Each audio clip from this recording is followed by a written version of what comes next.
I was teaching here a few years ago, and I remember very distinctly there was someone on that retreat at the time who was very embroiled in his own story, his own life, fighting himself, and extremely, with enormous amount of tension, recoiling in terms of what was arising within him. And I kept asking him along the way whether this was the right place for him. It didn't feel like he was really moving through himself. It felt like he was very stuck in combat, in argument with himself. And at some point, perhaps 3 weeks in, he decided it wasn't the best place. And we met together, and he agreed that it was probably better for him to depart early.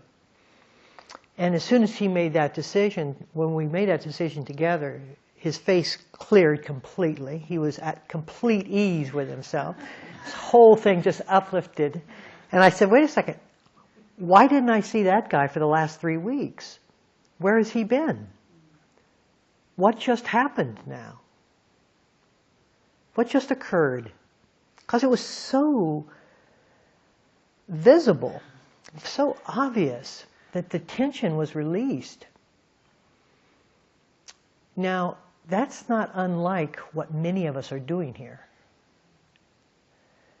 We have to step into, each of us have to step into ourselves so that we know the patterns, but then we step through ourselves. Through ourselves. If you try to retain yourself, you'll have that's the definition of a miserable retreat. If you try to pull yourself along through the duration of your stay here, fighting in turmoil, as if you were going to win the argument, believe me, you won't. You'll just make yourself miserable in the trying. We're leaving home here. Many of us have found a kind of comfort level in the patterns that we have lived within for most of our life. But when you start looking, when you walk into yourself, you see the limitation of those patterns. Instead of trying to alter or improve those patterns or try to bring them along with us in some kind of contentious format, simply walk through yourself. Like you don't have a problem throwing away waste paper in your home, do you?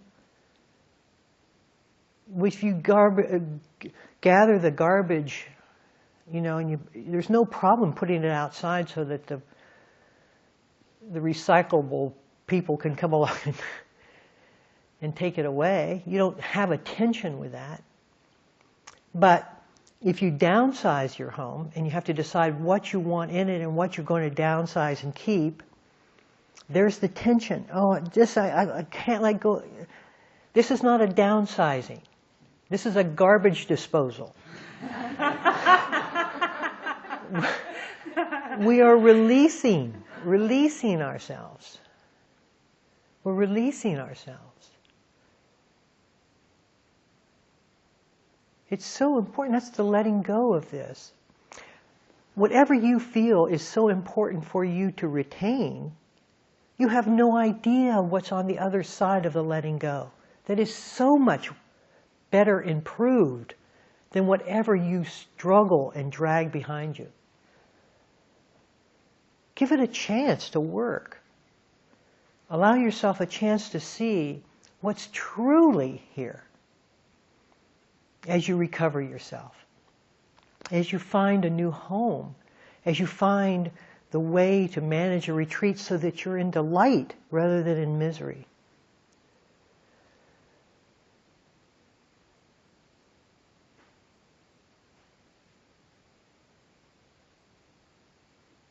Just ask yourself from time to time, is this so important for me to keep? Is this so important? This pattern, this trait, this quality, is it so important that I drag this along with me?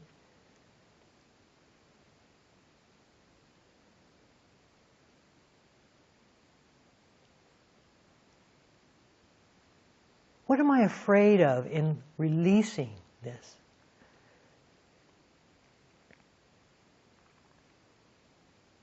I'm not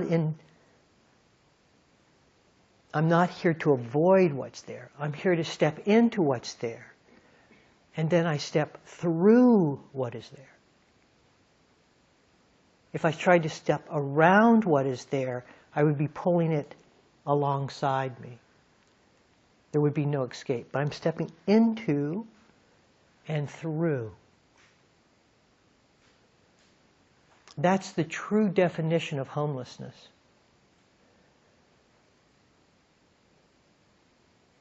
So let us just ask ourselves from time to time why it feels so important for us to drag ourselves along.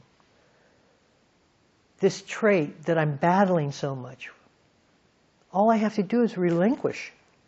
It's just a release. Just to untie the narrative that I bound myself to this pattern, just release that storyline, and I walk right outside free. See how easy it is to untie the knot.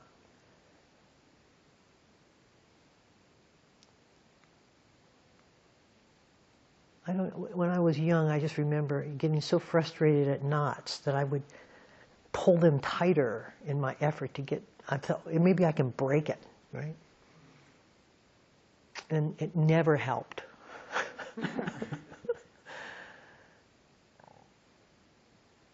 Just the movement of this, the ease of it. Just feel the ease of it. Let the wind teach you the ease of it. Learn from the wind. It doesn't remain. But the preciousness of its touch is very visible, very tangible. It touches and moves on. And so too, us as well.